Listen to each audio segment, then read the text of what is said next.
समुद्र की काली रात में एक विशाल साया आगे बढ़ रहा था। डेक पर तिरंगा फड़फड़ा रहा था और दूर दूर तक दुश्मन के रडार खामोश पड़े थे। यह कोई मामूली जहाज नहीं बल्कि भारत का अपना एयरक्राफ्ट कैरियर था, आईएनएस विक्रांत। और इसकी गूंज सिर्फ लहरों पर ही नहीं, हिंदुस्तानी दिलों पर भी पड़ रही थी। मगर यकीन मानो, जब यह सपना बोया गया था तब हमारे पास ढंग का डॉक तक नहीं था। तो कहानी शुरू होती है 1942 से। ब्रिटेन ने ताबड़तोड़ युद्ध के बीच एक कैरियर का ढांचा खड़ा किया। नाम रखा HMS हेरिकल्स। लेकिन जंग खत्म हुई और पैसा भी। अधपका जहाज यूनाइटेड किंगडम के डॉक यार्ड में जंग खाने लगा। 5 साल बाद भारत आज़ाद हुआ और मुंबई की उमस भरी शामों में युवा नौसैनिक अफसर एक ही ख्वाब बुनते रहे, कभी न कभी अपना भी कैरियर होगा। 1948 में लंदन पहुँचे हमारे एम्बेसडर सरदार KM पन्नीकर ने दबे स्वर में पूछा, एवॉन को समझो, वही हेरक्यूल्स हमें बेच दो ना। 6 साल से धूल खा रही है लोहे की इस लाश पर ब्रिटेन राजी हो गया। करीब 5 करोड़ रुपए में सौदा पक्का किया गया और भारत ने अधूरी कश्ती को खरीदा। ठीक वैसे ही जैसे कोई इंसान टूटा हुआ वायलिन उठा ले और उसे शास्त्रीय संगीत में बदल दे। इसके बाद जो हुआ वो बस जीत का सिलसिला था। 50 के दशक में इंग्लिश डॉकयार्ड में हलचल मची। स्टीम पाइपें बदली, इंजन बदले, नए डीजल लगाए गए। ब्रिटिश इंजीनियर कान फेरा कर बोले, इम्पॉसिबल, 10 साल में भी नहीं होगा। उधर भारतीय कप्तान मुस्कुराए, नाम INS विक्रांत रखेंगे। विक्रम और पराक्रम का संगम। बरसों तक वेल्डिंग की चिंगारियां बरसती रही। कठिनाइयां बहुत सारी आई। यूनियन स्ट्राइक हुई, मगर रात रात भर ओवरटाइम चलता रहा।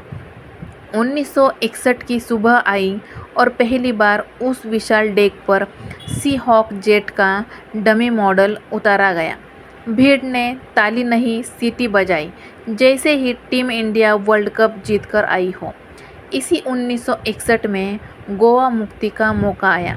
विक्रांत ने बंदूक नहीं चलाई, बस समंदर में खड़े खड़े इतना दबाव बनाया कि पुर्तगाली गवर्नर ने रेडियो पर घबरा कर कहा, a giant Indian ship is outside.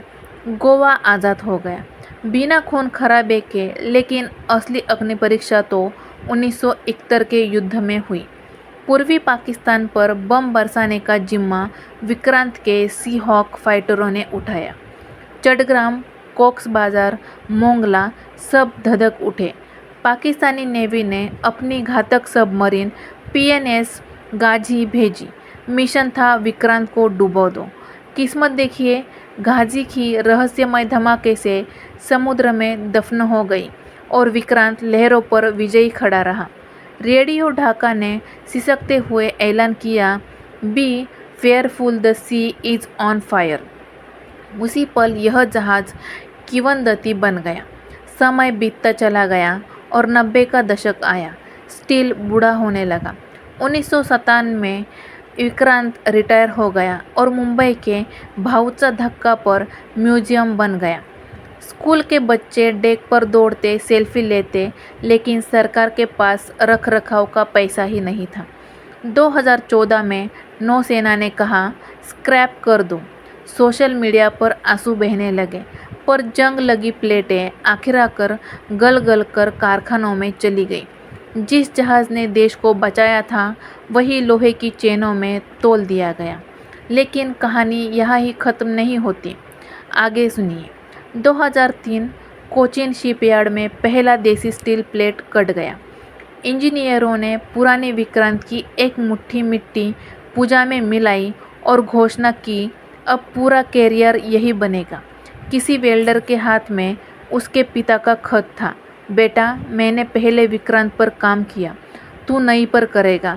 2 दशकों के पसीने के बाद 2 दिसंबर 2022 को कोचीन के आसमान पर भाप के फव्वारे उठे और नया INS विक्रांत, इंडिया का पहला स्वदेशी एयरक्राफ्ट कैरियर, समंदर में उतरा।